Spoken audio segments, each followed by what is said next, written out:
முன்னாள் ஜனாதிபதி மஹிந்த ராஜபக்சவின் மகன் ஜோசித ராஜபக்ச மற்றும் வசந்த கர்ணகொட கடற்படை தளபதியாக இருந்த வசந்த கர்ணகொடவுக்கு எதிராக குற்றப்பத்திரிகை தாக்கல் செய்யப்பட்டிருக்கின்றது நேற்றைய தினம் கொழும்பு மேல் நீதிமன்றத்திலே. மேலும் ரணில் விக்ரமசிங்க மற்றும் இன்னும் பல அதிகாரிகள் மிக முக்கியமான ஒரு பெருந்தலைகள் இணைந்து ஒரு ரகசிய சந்திப்பொன்றை மேற்கொண்டிருப்பதாகவும் இந்த சந்திப்பின் பின்புலத்திலேதான் சிறை கலவரங்கள் இடம்பெறுகின்றதோ என்ற அடிப்படையிலே முன்னாள் போலீஸ் அதிகாரி ஒருவர் தகவல் ஒன்றையும் வெளியிட்டிருக்கின்றார்.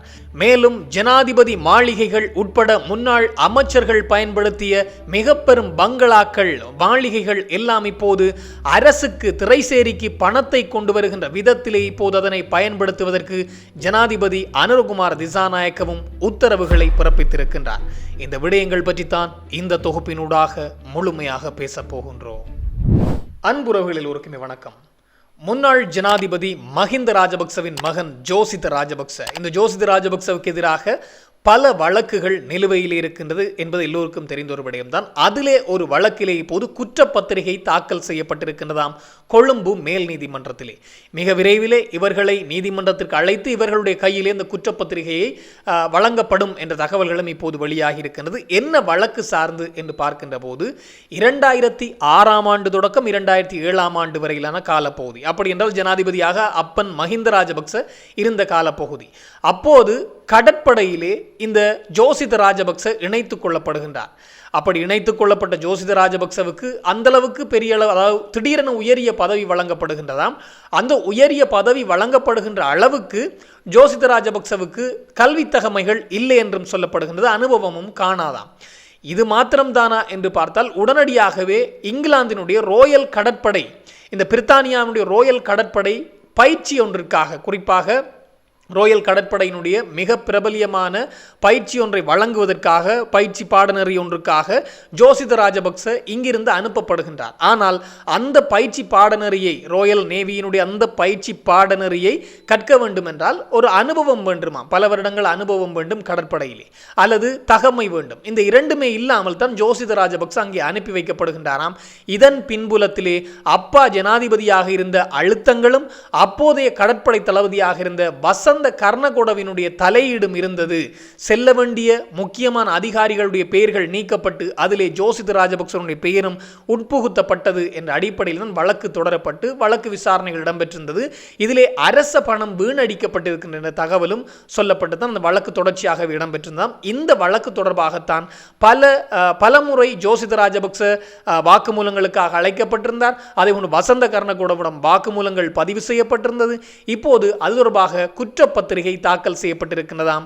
சட்டமா அதிபர் திணைக்களத்தினால் குற்றப்பத்திரிகை தாக்கல் செய்யப்பட்டிருக்கின்றதாம். மிக விரைவிலே அவர்களுடைய கையிலே அந்த குற்றப்பத்திரிகை வழங்கப்படும் என்றும், இந்த வழக்கு தொடர்பாக ஜோசித ராஜபக்ச கைது செய்யப்படலாம் அல்லது சிறை வைக்கப்படலாம். இந்த வழக்கின் தீர்ப்பு வருகின்ற போது அது ஜோசித்தவுக்கும் வசந்த கர்ணகொடவுக்கும் எதிரானதாகத்தான் வரும் என்பதுதான் இப்போது இருக்கின்ற மிக பெரும் பேசுபொருளான விடயமாக இருக்கின்றது. அடுத்தது இவர்கள் 2 பேருமா என்றெல்லாம் இப்போது விரல் சுட்டி கேட்க ஆரம்பித்திருக்கின்றார்கள் எல்லோருமே என்பதுதான் மிக மிக முக்கியமான விடயம்.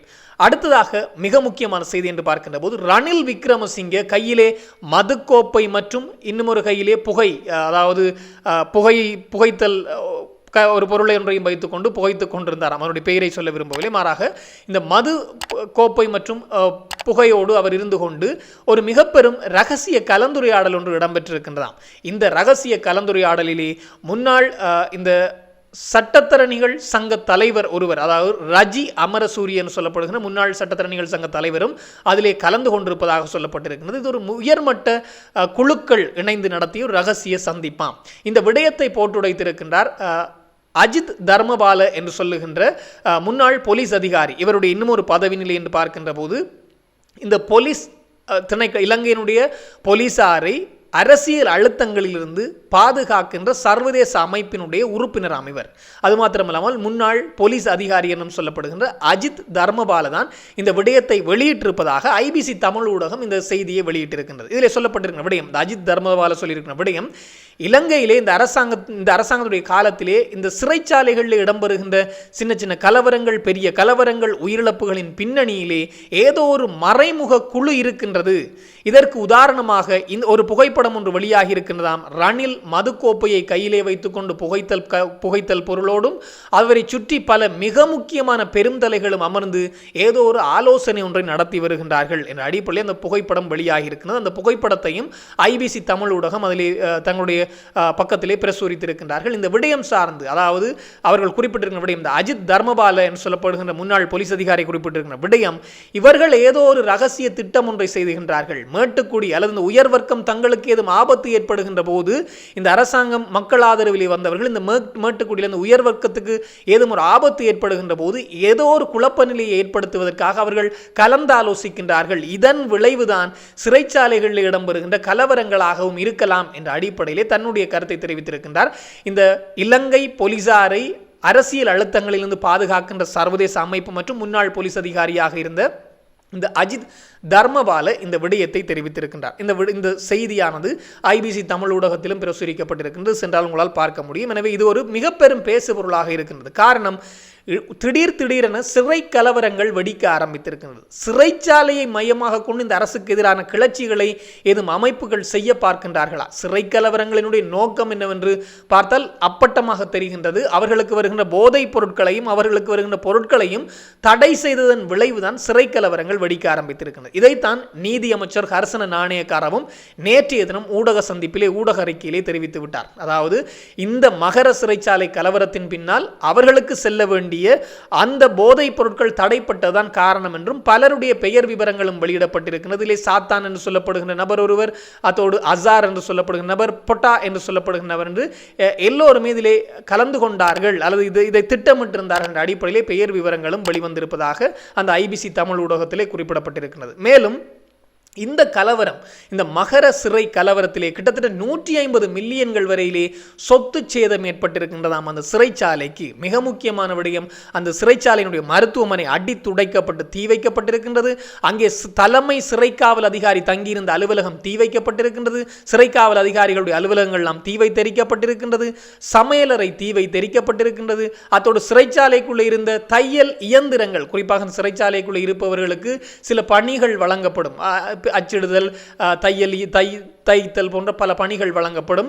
அந்த பணிகளுக்கு என்று ஒதுக்கப்பட்டிருந்த தையல் இயந்திரங்கள் எல்லாம் நாசம் செய்யப்பட்டிருக்கின்றதாம் சிறைச்சாலைக்குள்ளே.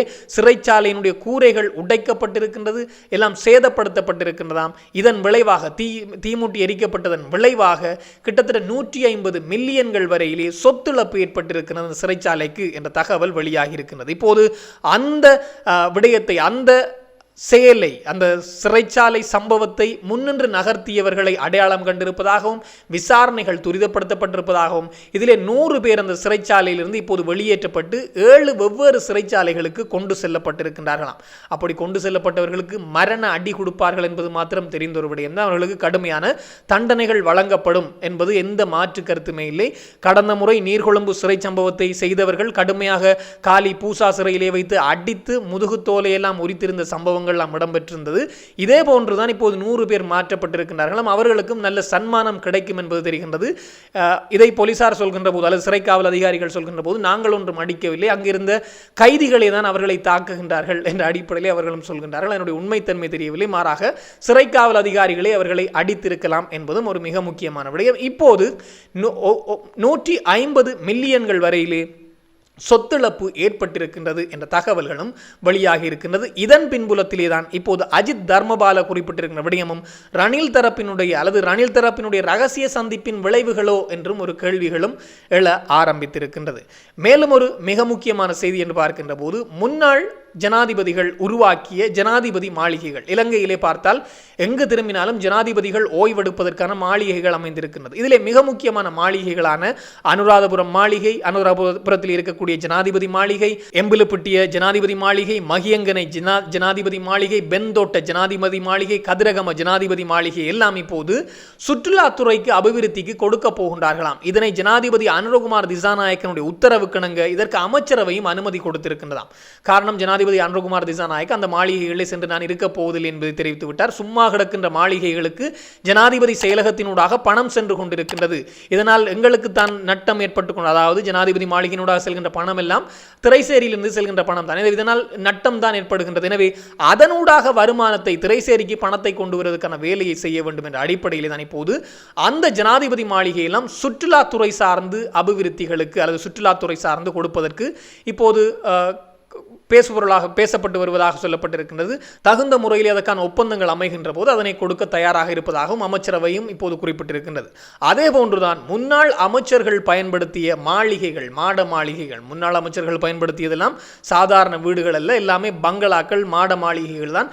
அவற்றையும் இப்போது அபிவிருத்தி, அதாவது நாட்டிற்கு பணத்தை, வருவாயை கொண்டு வருகின்ற வேலைக்காக அதனை ஒதுக்கப் போகின்றார்களாம். காரணம், இப்போது இருக்கின்ற எந்த அமைச்சர்களுமே அந்த மாளிகைகளில் இல்லை. ஜனாதிபதி கூட தனக்கு வேண்டிய ஒன்றை மாத்திரம் வைத்துக் கொண்டு ஏனையவற்றை எல்லாத்தையும் கொடுப்பதற்கு தயாராகிவிட்டார். ஜனாதிபதி மாளிகைகள் எல்லாம் செல்ல போகின்றது இப்போது அபிவிருத்திகளுக்காக. அபிவிருத்தி என்பதை விட பணத்தை திரைசேரிக்கு கொண்டு வருவதற்காக, அரசுக்கு பணத்தை கொண்டு வருவதற்கான வேலைகளுக்கு அப்படி ஒரு நடவடிக்கையாக முன்னாள் அமைச்சர்கள் பயன்படுத்திய வீடுகளையும் கொடுப்பதற்கு இப்போது ஜனாதிபதி அறிவுரை சொல்லியிருப்பதாகவும் இதற்கான வேலைகளும் இடம்பெற்று வருவதாக சொல்லப்பட்டிருக்கின்றது.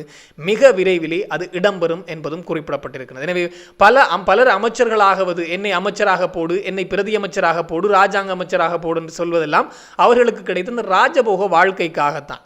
அப்படித்தான் 50 வரையிலான அமைச்சர்களை எல்லாம் உருவாக்கி வைத்திருந்தார்கள் கடந்த கால ஆட்சியாளர்கள். அதுவும் கோட்டா மஹிந்த காலத்திலே தான் அமைச்சர்கள் கணக்க பேர் இருந்த காலமாக இருந்தது. ஆனால் இந்த முறை அமைச்சர்களுடைய எண்ணிக்கை குறைக்கப்பட்டு ஒருவருக்கு பல அமைச்சுகள் கொடுக்கப்பட்டிருந்தது என்பது எல்லோருக்கும் தெரியும். அந்த நபர்களுக்கும் தங்களுக்கு அந்த மாட மாளிகைகள் வேண்டாம், நாங்கள் அலுவலகங்களிலிருந்தே வேலை செய்கின்றோம் என்ற அடிப்படையில் அவர்கள் தங்களுடைய வீடுகளிலிருந்தே வேலை செய்கின்றோம் என்ற அடிப்படையில் அவர்கள் களத்தில் இறங்கியதால் இப்போது முன்னாள் அமைச்சர்களுடைய வீடுகள் அல்லது அமைச்சர்களுக்கு கொடுக்கப்பட வேண்டிய வீடுகள், முன்னாள் ஜனாதிபதிகள் காலத்தில் உருவாக்கப்பட்டிருந்த அந்த ஜனாதிபதி மாளிகைகள் எல்லாம் அபிவிருத்தி பணிகளுக்காக செல்ல போகின்றதாம். இது தொடர்பாக இன்னும் பல தகவல்கள் வருகின்ற போது உடனுக்குடன் தெளிவுபடுத்த நானும் தயாராக இருக்கிறேன். இன்னும் ஒரு தொகுப்போடு சந்திக்கலாம். உங்களிடம் விடைபெறும் நான் என்றும் உங்கள் அன்பின் ஈழன்.